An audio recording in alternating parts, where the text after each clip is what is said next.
It's Jim Czek with Kelowna Now. I'm here with Tania Gustafson. We're with another episode of Fit Nutrition. She's the sponsor of the show. And today we're going to talk about the 3 things that tank your health. Yes, because there's 3 things that if you can kind of you wrangle those up together, you're going to really set yourself up to improve. What are the 3 things? I'm intrigued now. Super simple. Lots of S's, actually. Stress, S's. Sleep, and those ultra-processed foods. Like lots of processing and stuff like that, which I know is like... The S's are at the end. The S's are in the middle and at the end on that one. I know, but I just have to throw it in there. But I know that's one of the things that really... Stress. Yeah. Stress. Sleep. And processed foods. Avoid them. Yeah, so you got to avoid the stress, get more sleep, and then avoid the ultra-processed foods and put in more whole foods. And I know that's one of the things that you are really big on. Whole foods, yeah. Whole foods for sure. That is like yeah, if you can avoid the middle aisles. Yes. It's a good rule of thumb, it right? Is, because that's where the whole foods are. Yeah. I mean, the not whole foods are, right? Right. Take the trip around the outside of the grocery store first and make a list when you go. Don't go hungry because you'll grab things that you wouldn't otherwise, choose to grab because your hormones are going. And the big news right now in Kelowna, I just got fresh strawberries, Don Ray's, and I'm sure a lot of the berry farms are out there right now. They are. I saw and a few on fresh peas. So I mean, the strawberries are just so good, like compared to what you get from, some of the big box stores during, like the winter and that. Yeah. They're red on the outside, but they're very green on the inside. But when you buy one of these strawberries, it's red on the outside and red on the inside, and just so full of juice, isn't it? I made a smoothie out of one this morning. Did you? And it's and I ate half a container of them. They're so good. They're so good. It's hard just to not stop with the fresh fruit. So yeah, so whole foods like that, like and we're so lucky to live in the Okanagan this time of year. Because like strawberries, peas, and then will come like the next crops. Blueberries will be coming from the lower mainland pretty quick. Yep. And raspberries obviously come throughout the season. Yep. And then we're going to get blackberries is early cherries, early plums, and then like a ton of plums and peaches and apricots. And then all the farm fruits, or farm vegetables too.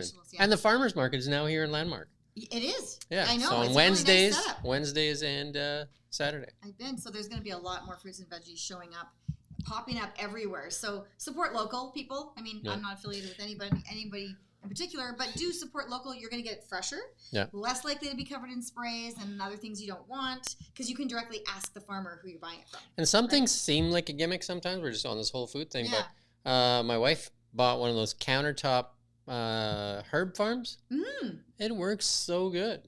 Like it has a timer, turns the light off and on when it needs to, and we've been eating fresh basil, cilantro, and parsley, and there's another thing in there, and it's just amazing. Jason's walking around. Oh, there you go. There we go. Oh, sorry. Hopefully there you go. How's that? Hear me. Is this better? Awesome. I've been the one rambling anyway. So. That's okay. At least they weren't hearing me. So anyway, Whole Foods. It's a pretty simple one for people to get. It's definitely yeah. And the reason why you wanted, people are going, well, yeah, I know that they're good for me, but why? If you want to know the whys, I always wanted to know the why. I was the why kid. There's fiber in those real foods. Now, if you're looking, people are saying, well, my cereal has fiber and my this has fiber because they're reading it on the box. Yeah. It's not the same fiber.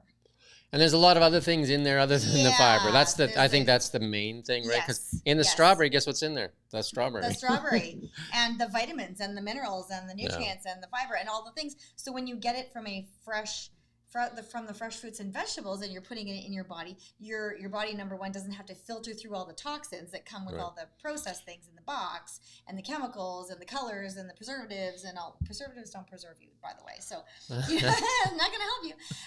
And so you are getting the nutrients in there and the fiber, and the fiber is so good for your gut microbiome. And we talked about the microbiome with Dr. Talbot last time. If anybody watched it, if you missed it, go back and find it on Kelowna Now or on X with Kelowna Now or whatever. I shared it on my X, because he's a genius when it comes to gut, and things like that will really change your life when you can get this happy. Your whole body feels happy, and your brain feels happy. So many people talking about that now must mean something, right? So many people talking about that gut microbiome. And all those things that we're talking about today affect that. So the processed foods, ultra-processed foods, things that are not whole foods, things that contain extraneous ingredients, lots of sugar, all that stuff, really does a number on your gut.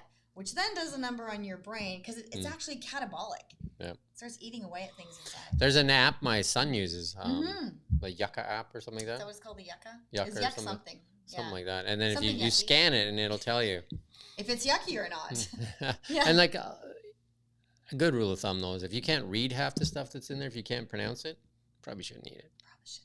That's probably a good rule of thumb. If you don't know what it is, Yeah, like would you put it in your body, like, or would you think about it? Would I give this to a baby? There's a good measure. Again, if you can't pronounce it or you can't spell it, exactly. Right. Don't eat it. Yes, and thinking about babies, we want to think about sleep. Babies sleep a lot, or they should be, right? And we need that sleep too. And when we're not sleeping properly, our body's not properly metabolizing and absorbing and methylating all the nutrients that we're putting in our body properly. That's the one thing that probably people would say I don't do enough of, but I find that I only need 5 hours, and I've been doing that my whole life. So you can't catch up on sleep.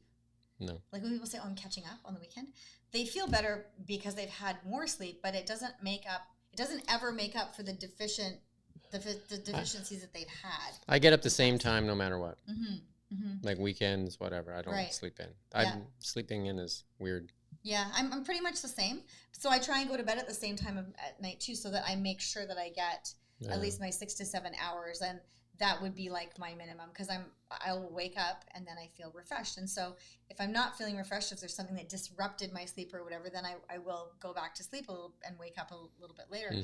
And that just happened this week. Actually, it doesn't happen very often, but our dog barked in the middle of the night. There was a coyote in the backyard. My husband was a bit snuffly. He didn't sleep well. So there was a whole bunch of things happening that disrupted my sleep. Should have done the Flintstones things. Put him out with the dog. Right? Yeah. Could have been helpful. But I mean, he's fine. He's back to work today, and everybody's good. It's like one day. And so it's not a big deal when your sleep is disrupted one day, right? For those people that are thinking, well, okay, I'm just going to stay up late and finish this project, and then I have to get up early and go to work. And they do that repeatedly. I think the other one that you were talking about, stress, probably relates to lack of sleep, though, too, because if you're stressed. They feed off of each other. Yeah, so if you're find you have anxiety when you're trying to go to sleep and you can't go to sleep, that probably stresses you out more than, do you know what I mean? Yeah. Like if you can't let go of stuff. Exactly. Yeah. So good segue, because when your stress is up here, you're right. Your brain doesn't shut off. I kind of think of it like busy head. When you're in the mall at Christmas time, you know, and there's like so many people, and you're walking down the mall, it's like, whoa, and you feel like a salmon going upstream. If your head is ever like that, or the busy mom brain, some of the ladies will talk about, oh, my busy mom brain, it just won't shut off. That's when you need to put in some strategies to try and calm down. And so some great things, super easy things you can do for that sort of thing is shut your devices off, all of them. Don't put screens in your bedroom, like no phones, no iPads, no computers, no like. I set mine to go to sleep around 8 o'clock. Yeah, exactly. I've got an offer thing on mine too. And so put them away, the TV away, about a half an hour or so before you go to bed. Dim the lights in your house and bring that down, because our bodies are designed to go to sleep with the sun and wake up. Kind of like a chicken. Yeah, exactly. Right? Like the farmers, right? And you turn the lights off, the chicken's like, oh yeah, sleep time. Time to go to sleep, right? Same thing with people. So you want to dim the lights because it's telling your body that it's time to go to sleep. But if you are like this and checking your messages like that, like all the way until like 2 minutes before you go to bed, that whether you think it is or not, the light that's coming from this thing or the phone or watching a movie in bed or whatever, the light is telling your brain it's time to be awake. It's still time to be awake. So it's bombarded you right up until sleep time. So you need to give it a break before you go to bed. The worst thing to do at night is get involved in a group chat. Then it's like ding, ding, ding, ding, ding, ding, ding, ding, ding. Definitely just shut your notifications off. You got to just say, hey, you know what? Take me out. Yeah, take me out. I'm tapping out now. I'm good. Just like stop. Just stop. So that's a good one. And then also making sure that, like I said, you have no devices in your room. There's one that people don't really know about, and that's the electrical currents in your house. And sometimes if you have trouble sleeping and you've done all the things, you know, you have the nice warm bath and you turn off the lights and you're, you know, really quiet and you don't drink coffee late and you turn your phone off and all the things, you're like, why can't I sleep? Check the wall where the head of your bed is on the outside of your house. If you've got an electrical box or something in that area, or cables are running through right where you sleep, go to the panel then and just hit the main breaker. Yeah, you might have to change your room around. You could move your bedroom around, and that sometimes will. Yeah, they got a device that can actually measure the electromagnetic field. They do have those now, but I mean, simple in your house if you know where it is, and you're like, okay, I obviously can't change the layout of my wall or my house, you can move your bed, hopefully, or see if you can get some kind of device that could maybe like be a barrier there. Shield it or something. Shield it. And the other thing is to empty that brain when it's busy head, especially, stressful season, things at work, projects or something that you're kind of perseverating on. Just write down the stuff that's in your brain. Take a little notepad right before you go to bed, half an hour before when you shut all those things off. Take out the paper, read a book, or get a piece of note paper and just write down what's in your head. Doesn't have to look good, whatever. You're just doing a brain dump. You're doing a data dump so that your brain understands, okay, she's acknowledged me. I know that she knows we need to deal with this. I'm good. And then it's not so likely to keep pinging you through the night. It might take a couple days to do that. I would suggest one of the things that it's because we're creatures of habit. And if you can build a habit, like if you're going to bed at 9 o'clock, if you can kind of stick to that, because instead of going to bed at 8 and 9 and 10 and 12 and 1 and then back and forth, that'll be really tough to go to sleep. And then figuring out how to shut down work and messaging. Like say at 6 o'clock, I'm done with the phone. And at 8 o'clock or 9 o'clock, I go to bed. Maybe I watch a half an hour of something and then, clear my mind, go to sleep. And if you build strong habits, then it becomes easier, right? It's that randomness that people have a really tough time with. And then that's what causes a lot of stress. Or people seem to want to tackle something about work at night. Like they want to dig into like an HR issue. And I'm just like, don't talk about that stuff. You can't do anything about it at 8 o'clock and 9 o'clock at night. So you don't need to stress about it at that time, right? No. Put that stuff away for now.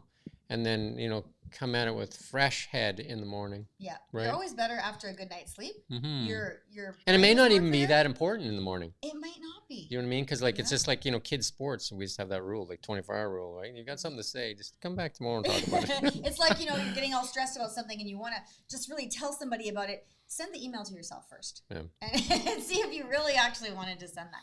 But I was just talking to a client about that today, about that urgent and versus important, right? And a lot of things which stress us out, we tend to think they come at us as urgent, right? But we got to think, there's this really great quote I love. The important things in life are often bullied and regulated by the urgent things. Yep. Important things in life are often bullied and regulated by the urgent things. So sometimes we have some really important somebody else's tasks. Urgent thing. That's right. And that's what makes it's not important for you. And are we living in the important side here or the urgent side? Or sometimes it is important and urgent. Your child breaks their arm or something. Okay, it wasn't important 10 minutes ago, but it is important now, and it's definitely urgent. We got to take care of this. But if you have some, you're spending quality time with your family and something over here from work tends to want to keep pinging you, well, like you said, maybe you can deal with that tomorrow. This is really my important time right here. This shouldn't be an urgent thing coming in, or it's just an urgent thing, but it's more like an irritant. Yeah, and those three things you're talking about: sleep, processed foods, and stress. I think the easiest place to start, my suggestion would be start eating better, whole foods, and you're going to find your stress level will go down. It will. Start building some habits, and you'll probably sleep better. Right. And then they'll all just kind of fall into place. Right. So do you know why your stress level goes down when you eat better? Because your body's not fighting with all these chemicals. See what I mean? Yeah. Because it's all being stimulated by all these weird things and sending messaging to your brain and all kinds of stuff and fighting these toxic. A lot of these things are toxic, right? In high quantities. And I watched some video on some popular energy drink, and it has and I don't know if this is true or not, but it had like a parasite in it. And I'm just like, what? We all know it has lots of sugar in it, and sugar is obviously not a great thing to be consuming as you're going to bed or anytime really. But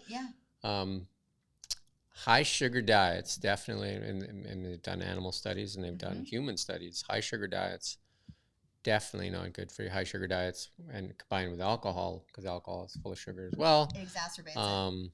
Will cause a lot of issues, especially if you're eating late at night. Yep. So whole foods. Whole foods. Start there. And try to eat as much whole food as you can, and then hopefully that lowers your stress a little bit, and then just start building some good habits. Exactly. And when we talk about eating the whole foods and building habits, it's much easier if I were to say, okay, you're going to get the same result whether you take out food X or whether you add food X or food Y, right? It's much easier if we add things and tell people they can't have, right? Because people are just Or eat the whole foods first. Yes. Do you know what I mean? Like, exactly. So and then, add those in. You won't have room for the others as much. And then sometimes people will say, well, whole foods are expensive. Well, I mean, in a way, but you can eat cabbage. I mean, cabbage is good. I love cabbage. Like you saute cabbage or whatever. Have you tried making cabbage noodles? Cabbage noodles, no. But I do. My mother used to make a dish, and she'd chop up the cabbage and onions, and then some egg noodles in there. And then it's so good. It's kind of like almost like a chow mein, like a homemade sort of a chow mein. Hungarian kind of like goulash or something. Yeah, my mom made something similar. It was had a few different items in. But yeah, if you slice up your cabbage and you cook so good it for you too, right? Yeah, with a little bit of olive oil or coconut oil, just bake it and cut it in ribbons. It comes out almost like a pasta, and then you can put a pasta sauce on it. You have a veggie noodle. And you can also, during the Okanagan, you can go and stock up. I know it's a bit of an investment, and you can go and stock up on a lot of the berries, and you can either freeze dry them, or you can dehydrate them. Or freeze them. Freeze them. You can do it. You can do freezer jam, which is really easy to make, right? And you can do whole and try not to put a bunch of sugar in it. But there is a lot of ways that you can start eating whole foods without, breaking the bank, right? I'm just finishing off my cherries from last year. I was just really nice making some things this morning, and I had like this much left in the bag from last year. Just finishing it off just in time as the season's coming. So. Again, we're lucky in the Okanagan because we have so many tree fruits and stuff like that too. And if anybody doesn't know. If you go down to BC Tree Fruits, you can buy a lot of that stuff at really low prices. At a discount, At a discount, and a lot of that's the apples and that are available all year round. They are, yeah. So there's really not. I think that's on Clement now. Yes. There's a plug for BC Tree Fruits. It is, right? Yeah. I'm always up for plugging fresh fruits and veggies. Yeah, and there's lots of local markets all around Kelowna. Down Van Vulen, down like a whole bunch of streets. You can go in Southeast Kelowna, all over the place, right? Yeah, all over. So and if you want really good value on fruit, go to Soyuz and Oliver. Just go for a little day trip down there. Yeah, nice little drive. There you go. Drive, yeah, it's nice. And the more, and even, like that's one of the things that I got off candy and sugars. Like at night, instead of a bowl of candy, I would eat like a bowl of raspberries and blueberries and strawberries. Much better. And if it's cold, you can watch a show and eat that. Yeah. No, for sure. Much better substitutes. And like you said, we just add those other ones that are a bit healthier in. Does that mean you can never have a piece of candy again? No. But now you're not eating a bowl of candy, you're having fruits in the evening, and maybe like when there's an event or when there's a birthday, you'll have a candy or a cupcake. Well, right? somebody will say different, right? Somebody will say, "Oh, that pack of raspberries is expensive, like $5." And well, so is that chocolate bar and energy drink you just bought. Right? Do you know what I mean? I know people have like an $8 a day habit with the Monster and the Kit Kat or whatever it is that they're picking up at the store, which is totally not. Your body will thank you for it. Your mind will thank you for it. Absolutely, because Alzheimer's, Parkinson's, dementia, all those things, type 3 diabetes, all has to do with your blood sugar. Yeah, sugar's a nasty one for sure, right? And then balancing your blood sugar, which we talked about, I think, on the very first one. Yeah. Starting with whole foods. Starting with whole foods. Will probably lower your stress. It will lower your stress because you'll allow have you more to sleep. nutrients. And less of this, right? Less of the devices. Put the devices away earlier in the night and dim your lights so that you can have a restful sleep. Keep that schedule, so bed and wake, as close to the same as you can weekdays and weekends as you possibly can, because you're right, our bodies like rhythms. Yeah, so I'm a big fan of habits and rituals and building. If you have bad habits, try to change them for good habits. Yeah, just start adding one good thing.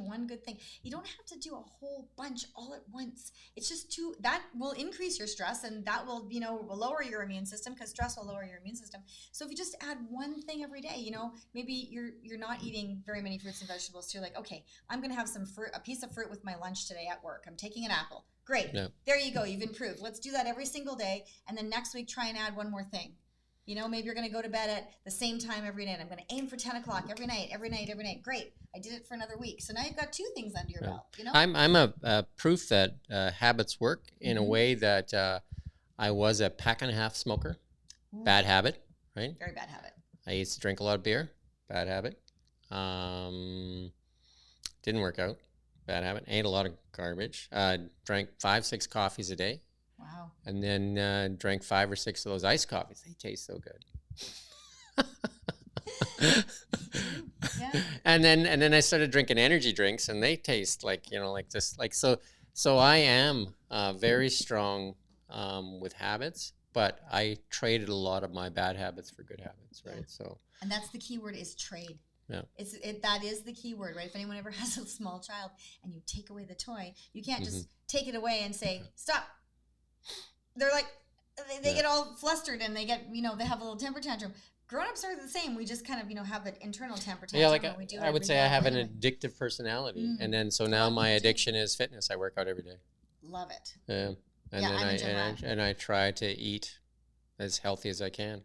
That doesn't say like when I go to a fancy restaurant, I don't have dessert.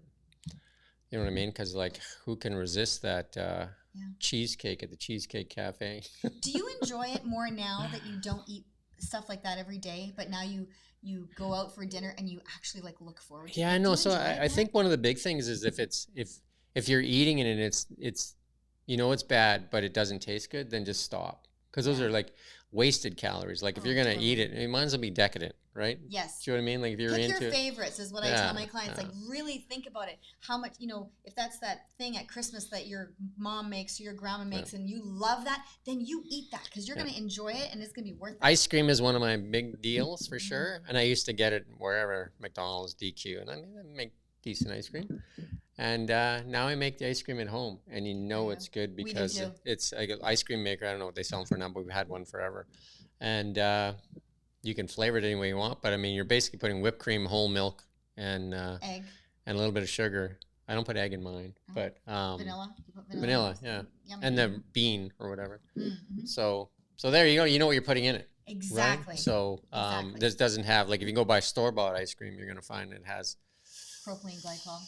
Lots of words you can't pronounce that are in there for a reason. Modified milk ingredients. They're in there for a reason. You just don't know what they are because you don't seem to need to put that in.